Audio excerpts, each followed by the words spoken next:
Mr. President, it's Alaskan of the Week time here on the Senate floor. It's my favorite time of the week to talk about someone who's made a difference in my state.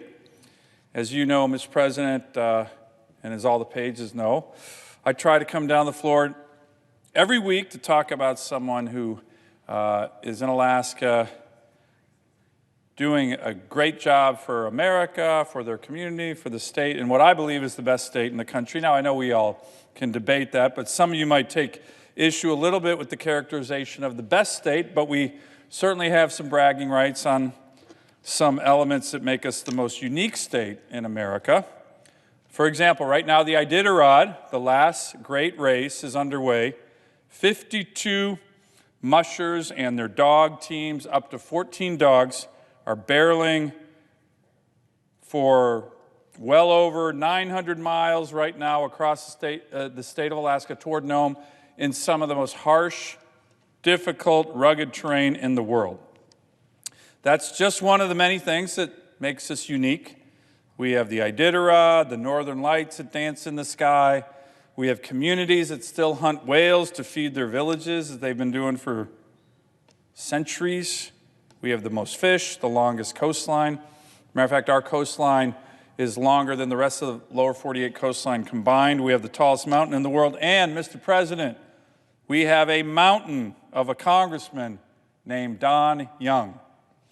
Now, Mr. President, usually the Alaskans of the Week are reserved for people who aren't so visible, who aren't legends, who maybe are doing something in their community that not a lot of people are noticing.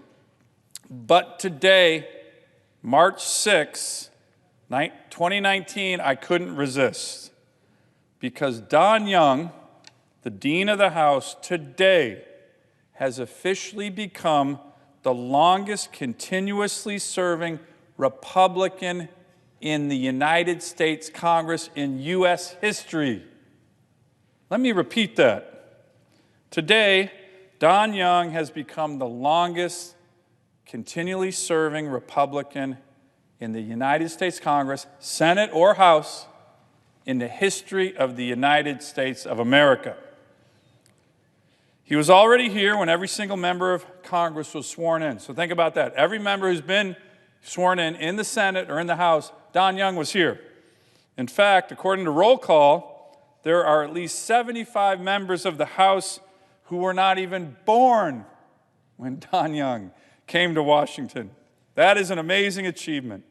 He has served Alaska and our country so well for 46 years that it was only right to feature him as the Alaskan of the Week and to make a special Alaskan of the Week poster with the young Don Young, President Ford, and many others, Don in uniform.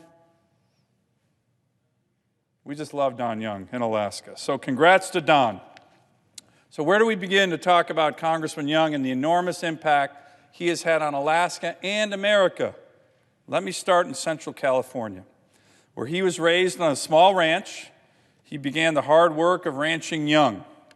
Quote, "My dad was a good man," Don said, "but he believed that when you turned 7, you became a hired man." So he worked sun up to sundown. It was hot, riddled with snakes and poison ivy. When he was still young, his dad read him the book, The Call of the Wild by Jack London. Alaska sounded really good to Don Young. It was cold, not hot. There were lots of dogs. He loved dogs. There were no snakes and no poison ivy. So after he got out of the Army in 1959, the year Alaska became a state, he heeded the call of the wild and headed up the Alaskan. Much of it was still unpaved, in a brand new Plymouth Fury. Alaska would never be the same. He fought forest fires. He owned a skating rink for a short time, but the BIA school needed a teacher in Fort Yukon, way up in the interior on the Yukon River, a place he still to this day calls home, has a home there. In fact, he jokes that he's the only congressman who uses an outhouse when he goes home. Anyway, he went to coach and to teach 5th grade. He became a trapper, a gold miner, a tugboat captain. Eventually, he met Lou, his wife, who stayed by his side for 46 years until she passed in 2009, and now he's found another partner in Ann. So thank you, Ann, for continuing to share him with all of us. Don, with Lou's prompting, caught the political bug. He served in the State House in Alaska. He served in the State Senate in Alaska. He learned some good lessons there, namely that his time in the State Senate taught him that he was more of a House guy, where bills move fast, where elections are right around the corner no matter what, and where the action is. Along the way, he had two wonderful daughters, which to Don are still the most important things in his life. And then Lou talked him into running for Congress. And with the help of people like my wife's grandmother, who was an avid Don Young supporter, he began to introduce himself to a wider audience. Now, due to a tragic airplane accident that took the life of then Congressman Nick Begich, Don Young was appointed to his seat in 1973. He won the next special election, and because he's been so effective for our state, he's passed more than 90 bills, mostly to help Alaska, and because he knows so many of our fellow Alaskans by name, because he's fiercely loyal, because he's helped hundreds and hundreds of his fellow Alaskans, since 1973, he has been reelected every year since. I can't count how many elections that is, but it's a lot. He's consistently ranked among the Congress's most effective legislators, just recently ranked the most effective legislator, #1 in the House, by the nonpartisan group, the Center for Effective Lawmaking. Heck, even in his freshman year, Ralph Nader said he was the most powerful congressman in the Congress. And I imagine that he came to that conclusion with some trepidation. But you won't hear Don Young talk about these things, Mr. President, because he doesn't like to brag. He's a humble man. So let me do a little bragging on his behalf. Nearly everything, and I mean everything, that is advanced in Alaska legislatively has Don Young's fingerprints on it.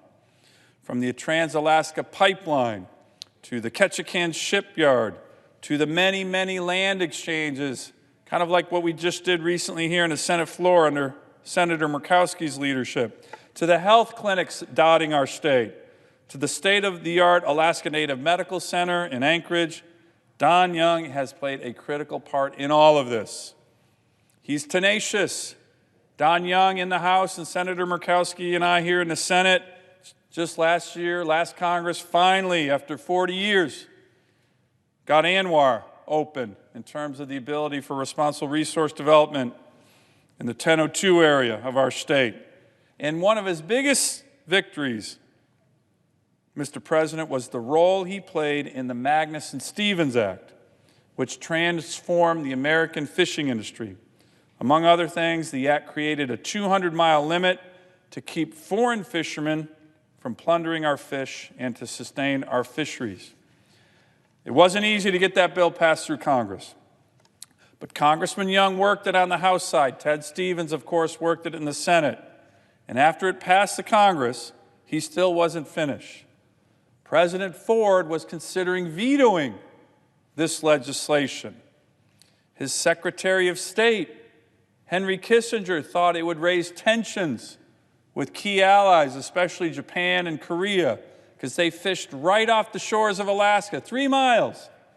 And we pushed them out to 200 miles with this legislation. So on Air Force One, in 1974, I believe, with a stopover in Alaska, Don Young, the new congressman, debated one of the smartest guys in Washington, Henry Kissinger, in front of President Ford on whether or not the Magnuson-Stevens Act, which would transform our fisheries, should be vetoed. Kissinger argued that it should. Don Young argued that it shouldn't. Well, guess who won that debate on Air Force One? Legend has it that at the end, Henry Kissinger and Don Young met for a martini after the debate, that Don Young won. They're still good friends today. But, Mr. President, that's just another example. Don Young has been good friends with presidents, has discussed the issues of the day with some of the most important people in the world, but through it all, he's never lost his fundamental goodness, sense of fair play and honor, and his willingness to reach across the aisle to help another member. And he's never forgotten who he works for. He works for the people of Alaska, and he's remained a man of the people since he was elected. He has never, not for a second, lost his love for our great state. He could have done anything, and he chose to stay year after year, decade after decade, to serve the people of our state and the people of America. He recently said, quote, "Every day I try to do something for somebody in some group. And every day I try to learn something new. We all go into the ground the same way. The only thing we can leave behind here on this earth are accomplishments." Well, Mr. President, he's notched numerous accomplishments, and he's far from finished. And if I may guess, I'd also say he's far from finished with some of his famous theatrics, too. Brandishing walrus parts and steel traps on the floor of the House, maybe an altercation or two with colleagues that may or may not involve a sharp weapon, campaign commercials that border on the humorous. Don Young is not finished speaking his mind and giving us Alaskans his heart. It's been an honor to serve our great state next to this historic figure. So, Congressman Young, for your service, for your mentorship and friendship with me, thank you for all you've done for all of us in Alaska, in America.